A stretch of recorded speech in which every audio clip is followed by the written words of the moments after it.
Mesdames, Messieurs, bonjour, ravi de vous retrouver pour ce rendez-vous L'Air du Temps, en compagnie de Jean-Pierre Gégère, le patron de la semaine, est avec nous. Ça va, Jean-Pierre, bonjour. Ça va bien, bonjour. Avec nous comme invité aujourd'hui, Jean-Pierre Masseret, le président du Conseil régional de Lorraine, est avec nous, bonjour. Bonjour. Merci d'être avec nous. Alors on va tout de suite, c'est vrai qu'en Lorraine, il se passe énormément de choses en ce moment. Et je pense que vous avez beaucoup de choses à nous commenter, à nous expliquer certainement. En tout cas, à répondre à vos questions. Et en tout cas, on va commencer forcément par ArcelorMittal. En est où? Vous comprenez quoi? Est-ce que vous dites finalement cette nationalisation, elle aurait été la bienvenue? Pourquoi on ne l'a pas fait? Vous en êtes où, vous? Politiquement, il est clair que ce que nous défendions, c'était cette nationalisation temporaire, nous paraissait la situation la meilleure. Peut-être de façon un peu romantique d'ailleurs, un peu idéologique sûrement, mais ça nous paraissait la bonne formule par rapport à ce que nous vivions depuis un certain temps avec l'entreprise Mittal. Mais elle était arrivée de façon assez récente. Il y a 3 ou 4 mois, on n'en parlait pratiquement pas. On parlait d'une loi. Enfin, la loi visait à cela. La loi devait permettre à la puissance publique de s'approprier un bien industriel qu'un propriétaire ne voulait plus exploiter alors que le sujet, l'objet social était rentable. Donc c'était un peu ce type de démarche. On ne l'appelait pas comme ça, mais c'était ça. C'était ça. Donc c'est sur ce quoi nous sommes avancés, en quelque sorte de façon un peu romantique, comme M. Mittal avait l'habitude de licencier des salariés. Dans le fond, on voulait licencier M. Mittal de la sidérurgie lorraine. C'est un peu ça. Donc on est parti là-dessus, je ne dis pas la fleur au fusil, mais en tout cas avec une volonté politique affirmée.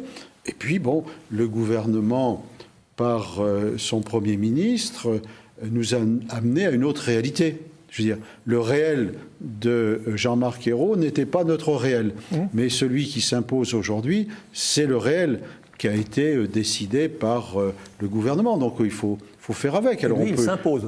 Il s'impose. Il s'impose.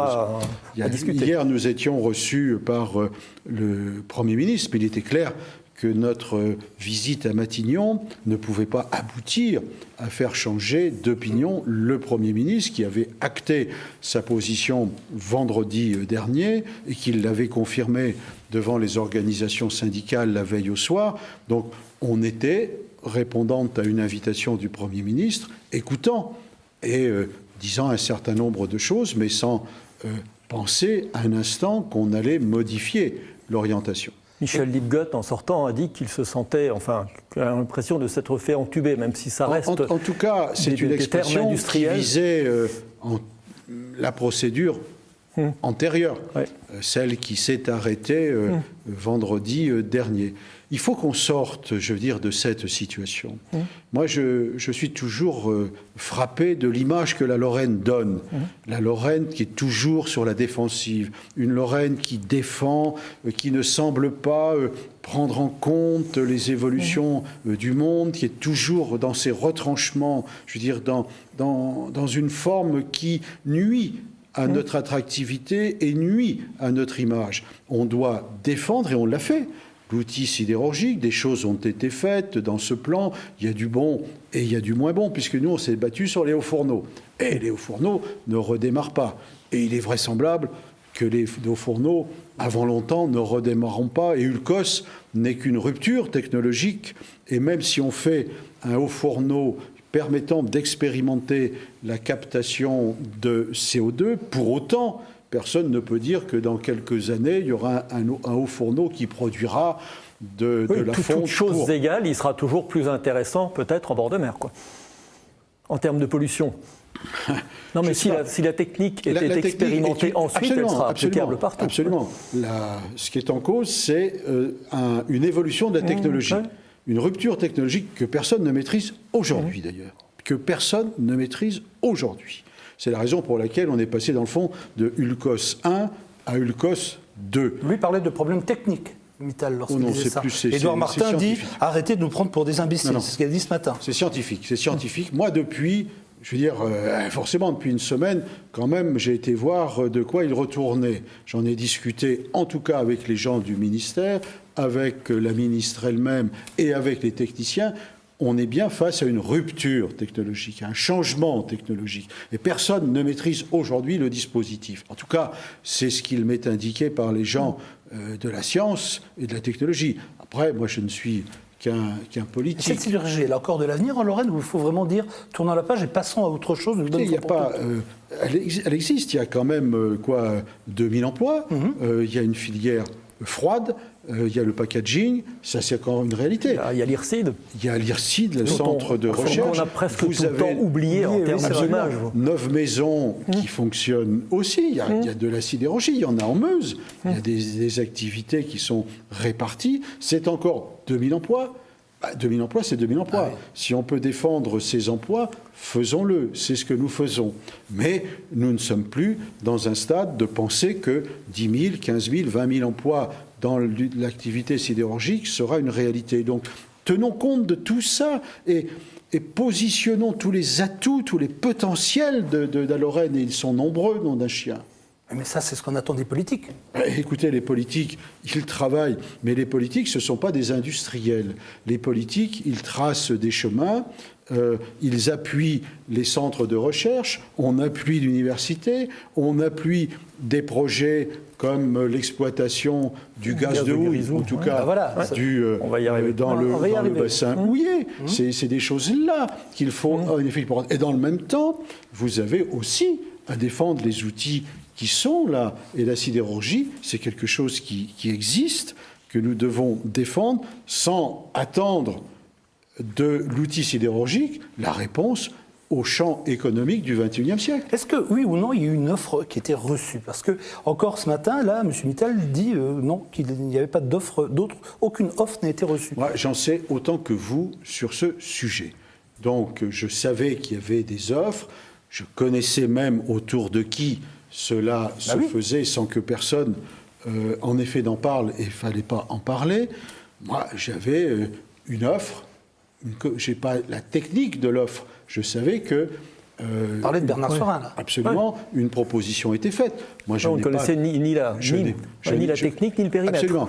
Absolument. Ouais. Donc, l'objectif, c'était plutôt de prendre non seulement les hauts fourneaux, mais la partie aval, dans des conditions... Après, bon, moi, j'ai simplement eu à connaître des jugements, mais je ne suis pas apte à porter les jugements. Et le ministre de l'Industrie, en tout cas du redressement productif, quand il nous avait réunis, je crois que c'était le mercredi ou le mardi avant la décision de la semaine passée, avait fait état de cette offre. Donc pour moi, elle existait en tout cas. Donc là, pour sortir, enfin on espère, de cette histoire-là, il y a eu un problème technique et il y a pour vous un problème de perception de la Lorraine et de la modernité même de son industrie. Moi, je suis frappé qu'à travers toutes ces images, on donne légitime, je veux dire, le combat, on l'a soutenu et on soutient toujours les salariés, mais on focalise l'image de la Lorraine sur ces sujets. Or, la Lorraine, elle porte plus que ça. Quand on regarde les universités, Nancy-Metz ou l'université, les centres de recherche, les laboratoires, on a il y a 24 grandes écoles. Comment faire pour intéresser les gens vous-même? La question, c'est la valorisation de ce potentiel. Nous avons un potentiel qui ne produit pas, en termes de création de valeur et d'emploi, ce que pourrait donner ce potentiel. Donc notre responsabilité politique, elle est de savoir comment on peut valoriser, donc sans doute par des stratégies plus assurées, des partenariats mieux affirmés et une Lorraine unie sur quelques thématiques qui engagent la totalité des responsables politiques. Mais derrière les politiques, il y a les industriels, il y a les chercheurs, il y a la prise de risque privée, il y a des initiatives... Vous parliez même du monde consulaire. Absolument, qui ne relèvent pas. Moi, j'ai établi les partenariats sur l'unité. J'ai un partenariat avec les chambres consulaires, qui sont les CCI, qui sont les chambres de métier, les chambres d'agriculture. On a 5 thèmes, la reprise, transmission, création, on a l'exportation, on a la formation, on a l'innovation et on a le développement durable. J'ai pris l'initiative d'une conférence régionale de la mobilisation économique et de la promotion de l'innovation, avec les 4 présidents de département, avec le président de l'université, avec le préfet, avec les représentants du monde consulaire, pour qu'on soit capable de dégager des orientations communes à partir desquelles on va lutter ensemble. Oui, mais ça fait pas, tout ça, ça construit pas une image. C'est une démarche maintenant, comme Lorraine 2020, mais on a l'impression qu'en même temps, on entend tout ce qui se dit sur Fleuranges, et que d'un autre côté, on a des collectivités qui nous parlent du Saint-Nicolas et de la gastronomie en Moselle, et que, ou en Lorraine, et qu'entre les deux, on sent pas cette dynamique. L'objectif, Saint-Nicolas, ça existe. Ouais. Le tourisme, ça existe. La gastronomie, ça existe et ce sont des valeurs de l'économie lorraine. Ouais. À côté, vous avez l'activité industrielle, vous avez les branches d'activité. Quand vous regardez dans les matériaux, le génie des matériaux, de l'environnement, des biotechnologies ou des thérapeutiques autour du CHU de Nancy, vous avez des potentiels d'entreprise. Moi, je soutiens, enfin pas moi, le conseil régional soutient 85 à 90 dossiers de start-up qui prennent des positions sur l'économie du XXIe siècle. Dans cette région, on a perdu du temps. Il y a 30 ans ou 35 ans, nous avons perdu collectivement du temps. On n'a pas voulu, une fois de plus, assumer les réalités du moment. On a voulu se cacher les nécessités de l'évolution. Si on veut gagner des positions, 30-35 ans, si on veut gagner des positions, il faut accepter parfois de perdre des situations, accepter de perdre quelque chose pour gagner autre chose de nouveau. Et là, vous seriez prêt à perdre Fleuranges pour gagner autre chose ? Il s'agit de voir l'avenir de la Lorraine au-delà de Fleuranges. C'est ma question. Mais la question, il ne s'agit pas de perdre Fleuranges, il s'agit de ne pas somnubiler. Oui, mais vous dites qu'il fallait faire des choix stratégiques, quitte à perdre. Parce qu'à l'époque, quand Jean-Marie Roche disait, bon, le Metz militaire ou la Moselle militaire, c'est fini, on part sur les nouvelles technologies. Il y avait un choix. C'était un choix. Et quand on a voulu défendre contre vents et marées, et on nous disait on peut produire plus de sidérurgie, plus d'acier, plus de charbon, plus de ceci. Résultat des courses, on n'a pas fait les mutations au moment où il y avait une stratégie nationale, des moyens nationaux, et on a perdu au moins 15 ou 20 ans. Et ce retard, il est là. Donc, il faut faire ce constat de lucidité, de réalité. Il ne s'agit pas d'abandonner un tel ou un tel. Il s'agit de prendre des positions nouvelles sur des champs qui sont de l'économie concurrentielle du XXIe siècle. On défend les salariés de Fleuranges, mais croire que les hauts fourneaux de Fleuranges ou de Hayange, plus exactement, vont sauver la Lorraine, c'est pas vrai. Ce n'est pas vrai, mais ça mérite du respect et nous nous sommes engagés pour défendre. J'étais pour la nationalisation de l'outil Mittal, mais penser que cette sidérurgie de Fleuranges est ce qui va nous permettre de sauver la Lorraine, non, il faut être lucide. Ce discours, vous l'avez, donc forcément, lorsque les gens de chez Mittal viennent vous voir, vous leur dites... cela, vous leur dites effectivement c'est important, mais c'est pas ça qui va sauver. Mais pas plus que le Skylander que je porte est un outil qui va sauver la Lorraine. C'est 200 ou 250 emplois, certes intéressants, certes nécessaires pour l'image, puisque produire un avion en Lorraine, c'est bien, mais c'est pas ce qui sauve la Lorraine. Ce qui sauve la Lorraine, c'est un ensemble d'éléments, d'initiatives, de créativité, de prise de risque. D'abord par les chefs d'entreprise, comment on les appuie, comment on les finance, comment on trouve les outils financiers européens, etc. Il faut arrêter, je veux dire, de penser de façon mécanique. Non, c'est de la créativité permanente, c'est de la remise en cause permanente. Et ça, vous pensez que les hommes politiques qu'on a actuellement en Lorraine peuvent incarner ça pour demain ? Vous avez fait une révolution. Moi, j'évolue toujours. J'ai toujours été dans la lucidité. Vous parlez de révolution, hein. Oui, non, mais faire sa propre révolution, enfin, dans les pensées. Je suis tout sauf conservateur, je veux dire.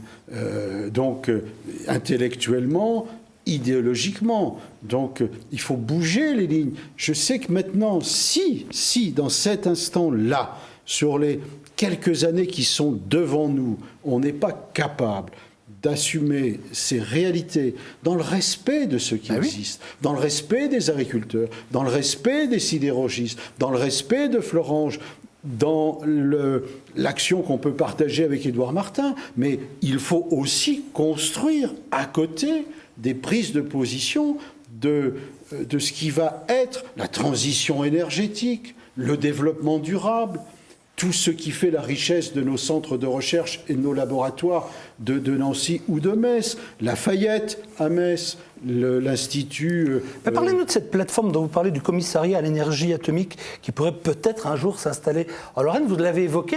Est-ce que c'est-à-dire que finalement, de votre côté, vous lancez aussi pas mal de pistes pour essayer d'attirer du monde chez... C'était la discussion hier. D'abord, hier, j'ai été content d'obtenir du Premier ministre... J'allais en parler. Ne vous inquiétez pas, c'était le prochain truc. Il n'y a pas de problème, on va en parler tout de suite. D'accord. Ça, effectivement, c'était la défense d'intérêts, de culture, d'histoire de cette région. Cette plateforme, c'est-à-dire que le CEA prévoit d'installer 3 ou 4 plateformes en France. Oui. Il y en a une dans les Pays de Loire, d'accord, Loire-Atlantique, Nantes, par exemple. Vous en avez une sur l'Aquitaine qui est prévue, vous en avez sur Midi-Pyrénées.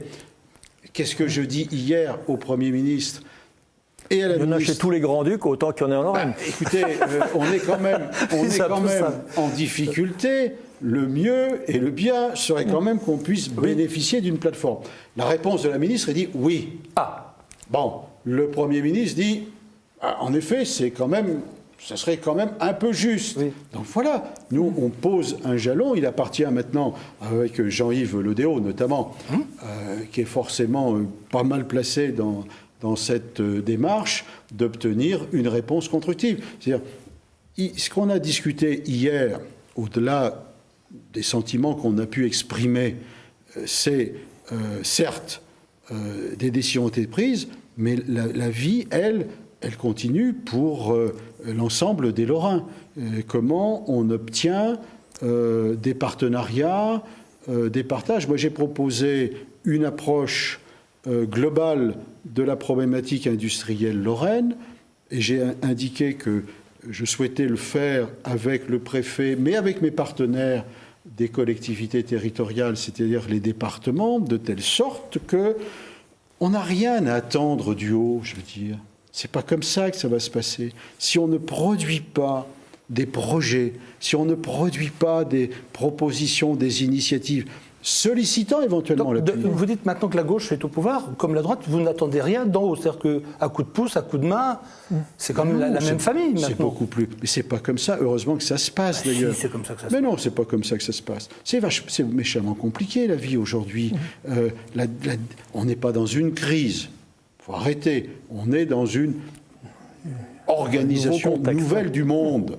C'est ça la réalité. Et si on ne veut pas voir cette nouvelle organisation du monde, d'abord l'Europe va sombrer, absence de projet politique, et dans quelques années l'Europe va sombrer dans l'organisation du monde, et ça sera une perte de 20 ou 30% de nos pouvoirs d'achat. Je veux dire, il faut quand même être conscient de tout ça. Je veux dire. Et la responsabilité politique, c'est au moins de dire les choses et d'essayer d'entraîner derrière. Donc voilà, moi je me situe dans cette démarche. Des petites questions peut-être un peu courtes. Comment il est héros en ce moment? Vous avez l'impression qu'il est bien dans ses chaussures? Je dirais que la responsabilité de Premier ministre, par les temps qui courent, c'est pas une sinécure. Ça tombe comme à Gravelotte, les difficultés sont immenses, l'absence de politique européenne d'une part, et la remise en question de tellement de situations, je veux dire, en fait le point de convergence de tout ce qui ne marche pas. Donc, je suis solidaire intellectuellement et politiquement de lui, mais sur le plan humain, je mesure ce que cela peut représenter comme angoisse. Il nous reste 7 minutes, pardon. On a parlé de l'énergie, là, tout à l'heure. Il y a quelques jours, à Metz, Anne Lauvergeon citait parmi les projets industriels qui méritaient un vrai pari en Lorraine, celui du gaz de houille dans le bassin houillé. Est-ce que pour vous, c'est aussi un projet essentiel? Ah oui, c'est moi qui avais soufflé ça à Anne Lauvergeon, d'ailleurs. Oui. Ça fait un mois qu'on l'a évoqué avec Daniel Béguin ici. Qu'est-ce qui nous attend pour lancer le gaz de houille? Mais le gaz de houille, c'est déjà lancé. Nous, on l'a appris les droits d'exploitation sont là. Ça fait des mois que nous travaillons sur ce sujet. Le préfet a donné une autorisation. Je sors du déjeuner à l'instant, précisément. Enfin, ce midi, j'ai déjeuné avec M. Moulin, qui est président, etc. Ça y va, là. Donc, on y va. Voilà des bonnes nouvelles pour la Lorraine. Et là, on parle mais la question, non, c'est pas seulement... Attendez voir, il y a une réserve de gaz qui est du méthane. C'est très bien, mais vous avez deux façons d'utiliser cette ressource. Soit vous les mettez dans un tuyau, et le tuyau vous emmène le gaz partout en Europe ou en France, soit aussi vous dites comment je peux le valoriser sur mon territoire, quelles sont, non pas le stocker, les activités industrielles qui ont besoin de cette matière première pour créer de la valeur et des emplois. Ça, c'est mon boulot. Et ça, c'est de monter aussi un véhicule financier permettant de prendre une participation dans cette affaire. On va le trouver, ce véhicule-là, parce qu'on ne l'avait pas trouvé pour Skylander. C'est pas de même nature. C'est pas de même nature. On va trouver ce véhicule financier. En tout cas, j'ai demandé, ça peut être l'ILP, ça peut être d'autres types de véhicules. Il faut qu'on soit participant, mais surtout, moi, mon travail, et ça a été l'objet de cette rencontre, c'est comment nous pouvons, sur le territoire lorrain, dans le secteur, appeler des entreprises à s'installer ou à développer leur production à partir du moment où elles ont besoin de cette matière première qui est le gaz. Ça peut être de la plasturgie, beaucoup, ça peut être autour de la chimie, mais il faut qu'on crée de la valeur autour. Sinon, on va exploiter, ça fera 300 emplois, et puis toute la richesse partira ailleurs. C'est pas l'objectif. Et on a la chance là d'avoir des interlocuteurs qui ont cette fibre régionale. Ce qui est extraordinaire, culturellement, c'est qu'on a exploité le charbon. On est mort pour exploiter le charbon. Oui, les coups de grisou, c'était tué. Et d'un seul coup, on a fermé les mines de charbon et d'un seul coup, ce charbon qui revient peut produire encore de la richesse et donner de l'avenir. Je voudrais juste, comme je dois rendre vraiment à 26.00, je voudrais revenir quand même sur deux choses. Avant de parler de l'abrogation de l'article 80 que vous avez obtenu hier de la part de Jean-Marc Ayrault, ce qui est très important pour le régime minier, je voudrais juste, vraiment en 2 minutes 30, je sais que ce n'est pas beaucoup, mais qu'on fasse le point sur Skylander. Parce que là aussi, je dois avouer, il faut comprendre. Ce qu'il y a à comprendre de Skylander, c'est un projet qui devait mobiliser beaucoup d'argent, de moyens financiers. Les partenariats ne sont pas venus. Je reste persuadé que si Bitbull avait été ingénieur des mines et polytechnicien, beaucoup de choses auraient pu être réduites. Mais bon, ça ne s'est pas produit comme ça. Moi, mon boulot, c'est de faire en sorte que demain, l'industriel nécessaire pour mener à bonne fin ce projet soit trouvé, accepte d'investir. Donc c'est ce que je fais. Vous avez une piste ? D'ici le 20.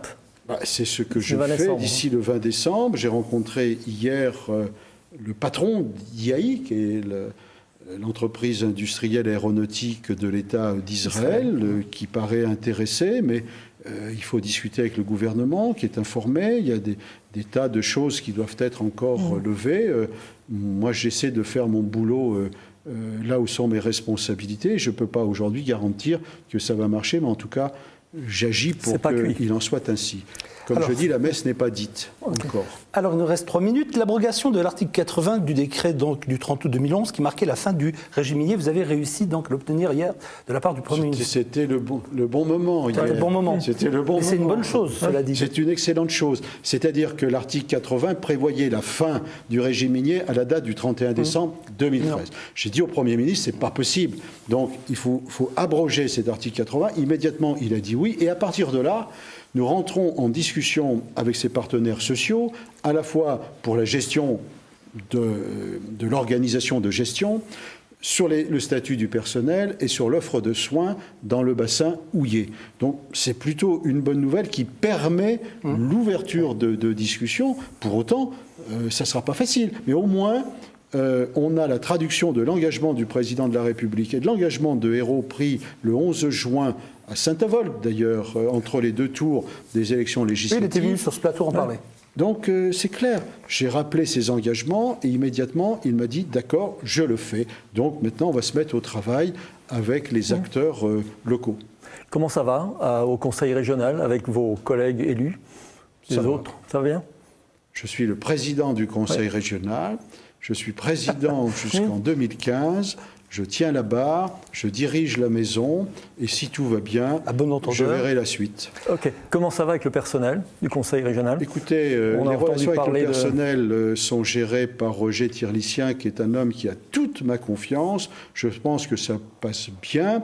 Il y a des accros, sûrement majorés, sûrement surdimensionnés, mais pour le reste, c'est une maison qui qui fonctionne. Alors, la perfection n'est pas de ce bas monde, mais en tout cas, on s'emploie à faire en sorte que chacun produise le résultat pour lequel il est appelé à travailler. Ça fait longtemps que je ne vous avais pas vu aussi combatif.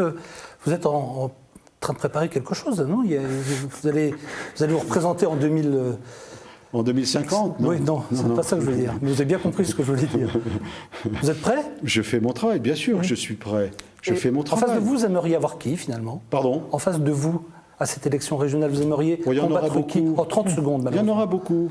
Pas un en particulier? Je ne peux pas faire mon choix, voyons. On connaîtra, on saura comment ça va se passer au niveau des conseillers territoriaux, ces choses-là. On aura la réforme, c'est réglé. Avec la double appellation. Fini. Merci beaucoup, Président Masseret, d'être venu dans cette émission. Merci beaucoup. Bonne année 2013. Je pense que vous avez besoin. Moi aussi. Merci Jean-Pierre. Rendez-vous la semaine prochaine. Nous parlerons de l'UM avec Laurent Lajoie. Passez une excellente journée, une excellente soirée. À très bientôt sur R. Merci.